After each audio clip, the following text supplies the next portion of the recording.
নমস্কার দর্শক বন্ধুরা, রেস স্পোর্টসের পর্দায় আপনাদের সকলকে স্বাগত জানাই। আপনারা ইতিমধ্যেই জেনে গিয়েছেন যে রেস স্পোর্টস টিম কিন্তু শিলংয়ে রয়েছে। ভারত বাংলাদেশ যে এফসি এশিয়ান কোয়ালিফায়ার ম্যাচ রয়েছে সেই ম্যাচ কভার করার জন্য আমরা ইতিমধ্যেই শিলংয়ে চলে এসেছি এবং সমস্ত রকম আপডেট আপনাদের কাছে এখান থেকে তুলে ধরবার চেষ্টা করছি। আশা করি এই ভিডিওটা দেখে আপনারা বুঝতে পারছেন এই মুহূর্তে শিলংয়ের আবহাওয়াটা ঠিক কেমন। হালকা ঝিরিঝিরি বৃষ্টি পড়ছে এবং ঠান্ডা হাওয়া রয়েছে, ফলে ভারত বাংলাদেশ ম্যাচের আগে দুই দলের জন্য আবহাওয়া কিন্তু একটা বড় প্রতিকূলতা তৈরি করতে পারে এবং সেই প্রতিকূলতার সম্মুখীন হওয়ার জন্য, সেটা মানিয়ে নেওয়ার জন্যই কিন্তু বাংলাদেশ দল তড়িঘড়ি ভারতে চলে এসেছে এবং গতকাল থেকেই তারা শিলংয়ে অনুশীলন শুরু করেছে। যেহেতু মূল ম্যাচটা, ভারত বাংলাদেশ যে ম্যাচটা, সেটা হবে শিলংয়ের জওহরলাল নেহরু স্টেডিয়ামে।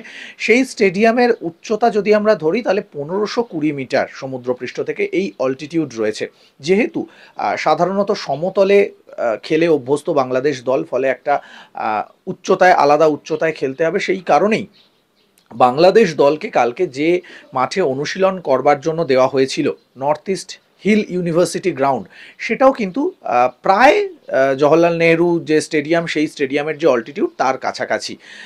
কিন্তু এক্ষেত্রে যেটা জানা যাচ্ছে যে বাংলাদেশ টিমের পক্ষ থেকে কিন্তু বেশ একটা ঘোরতর অভিযোগ আনা হচ্ছে যে মূল যে স্টেডিয়াম, সেই স্টেডিয়ামের যে উচ্চতা তার থেকে অনেক কম উচ্চতার একটা স্টেডিয়ামে বাংলাদেশ টিমকে প্র্যাকটিস করার জন্য দেওয়া হয়েছিল। এক্ষেত্রে আপনাদের একটা কথা জানিয়ে রাখি যে এএফসির একটা রুল রয়েছে যে এএফসির যে কোনো ম্যাচে যখন অ্যাওয়ে টিম খেলতে আসে তখন সেখানে ম্যাচ ডে -1-এ শুধুমাত্র মেন স্টেডিয়াম অর্থাৎ মেন পিচে অনুশীলন করবার অনুমতি দেওয়া হয়।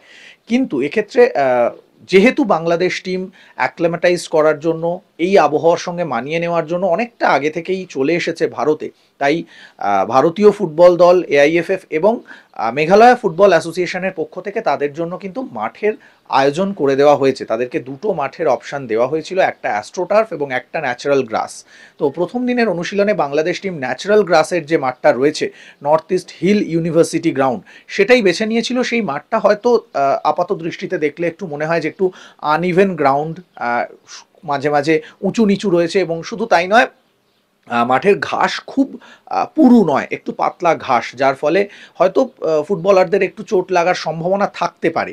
কিন্তু যদি আমরা নিয়মের দিক থেকে ভেবে দেখি তাহলে যে মেন পিচ, সেখানে কিন্তু শুধুমাত্র ম্যাচ ডে -1-এর প্রস্তুতিতে অনুমতি পাওয়া যায়। তাহলে একটা দল যদি আবহাওয়ার সঙ্গে মানিয়ে নিতে আগে চলে আসে, আগে উপস্থিত হয়, তাহলে সেক্ষেত্রে কিন্তু গ্রাউন্ড অ্যারেঞ্জ করার দায়িত্ব শুধুমাত্র তাদেরই। কিন্তু এখানে ভারতীয় দল থেকে শুরু করে এআইএফএফ এবং মেঘালয় ফুটবল অ্যাসোসিয়েশন তাদের জন্য কিন্তু মাঠ অ্যারেঞ্জ করে দিয়েছে এবং সেই মাঠটা কিন্তু একেবারেই যে অনুন্নত সেটা কিন্তু বলা যাবে না। শুধু তাই নয়, কালকে আমরা অনুশীলনের ভিডিও আপনাদের দেখিয়েছিলাম, সেখানে আপনারা দেখতে পাবেন যে পর্যাপ্ত সিকিউরিটিরও ব্যবস্থা করা হয়েছিল। যেহেতু একটা ইন্টারন্যাশনাল ম্যাচ, সেখানে ইন্টারন্যাশনাল দলে খেলা ফুটবলাররা রয়েছে, সেই কারণেই কিন্তু তাদের জন্য পর্যাপ্ত সিকিউরিটি দেওয়া হয়েছিল যাতে কোনো রকম অপ্রীতিকর ঘটনা না ঘটে। কিন্তু তারপরেও বিভিন্ন রকম অভিযোগ তোলা হচ্ছে যে মাঠটা, গতকাল অনুশীলন শুরুর আগেই কোচ কিন্তু জানিয়েছিলেন যে এই মাঠটা up to the mark field নয়, যে ধরনের মাঠে তারা, যে ধরনের মাঠ তারা চাইছে সেই ধরনের মাঠ এটা নয়।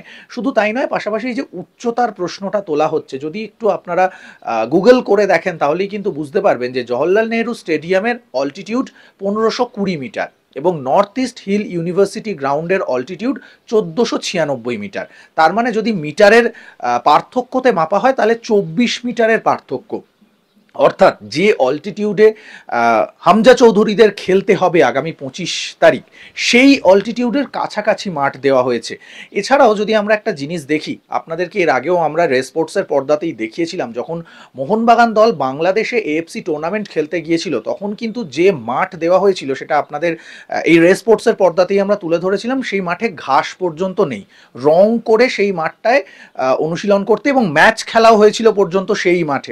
শুধু তাই নয়, আরও একটা জিনিস যদি আমরা বলি যে আমাদের ভারতে সাধারণত যে ফুটবল মাঠগুলো দেখা যায় সেখানে বালির ওপর বারমুডা গ্রাস দিয়ে কিন্তু পিচ তৈরি করা হয়, কিন্তু বাংলাদেশে আমরা সেখানে যে মাঠটা দেখেছিলাম, মোহনবাগান যেখানে এএফসি টুর্নামেন্ট খেলেছিল, সেখানে কিন্তু একেবারে সাধারণ কর্দমাক্ত মাটি এবং তার উপর সাধারণ ঘাস দিয়ে তৈরি মাঠ, যেখানে পা দিলে পর্যন্ত পা মাটিতে দেবে যাচ্ছিল এমন একটা অবস্থা। ফলে সেই তুলনায় যদি ভারতে বা শিলংয়ের এই মাঠটা আমরা কম্পেয়ার করি তাহলে কিন্তু এটা যথেষ্ট উন্নত মাঠ আমরা বলতে পারি। এছাড়াও আমাদের ভারতীয় ফুটবল সমর্থকরা বা ফুটবল দর্শকরা যারা বাংলাদেশ প্রিমিয়ার লিগ ফলো করেন তারা যদি একটু খেয়াল করে দেখেন তারা দেখতে পাবেন যে সেখানে কি পর্যায়ের মাঠে ম্যাচ খেলা হয়, সেই মাঠের সঙ্গে যদি আমাদের ভারতের মাঠ বা শিলংয়ের মাঠ কম্পেয়ার করা হয় তাহলে কিন্তু আপনারাই বুঝতে পারবেন যে অ্যাকচুয়াল ছবিটা আসলে কি।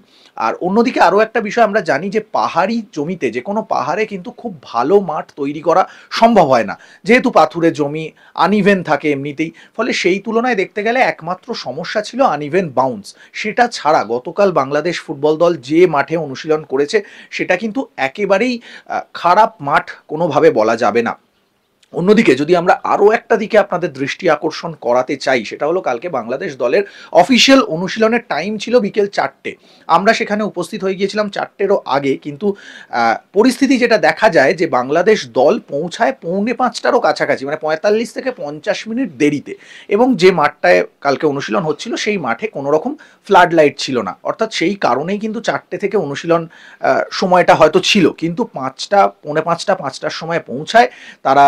প্রত্যেকটা ফুটবলার তারা প্রস্তুত হয়ে মাঠে নামতে নামতে 5টা বেজে যায় এবং 40 থেকে 45 মিনিট অনুশীলন করে।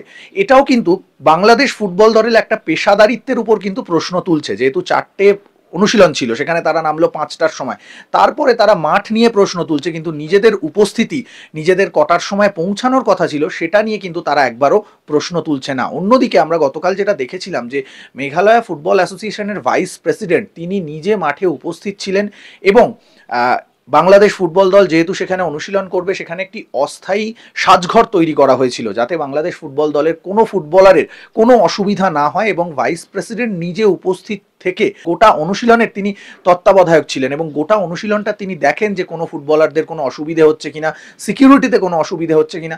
ফলে এটা কিন্তু বোঝাই যাচ্ছে যে ভারতীয় ফুটবল দল, এআইএফএফ বা মেঘালয় ফুটবল অ্যাসোসিয়েশনের পক্ষ থেকে সবসময় চেষ্টা করা হয়েছে বাংলাদেশ ফুটবল দলকে যতটা সম্ভব সহায়তা করা, তাদেরকে যতটা সম্ভব সুবিধা পাইয়ে দেওয়া।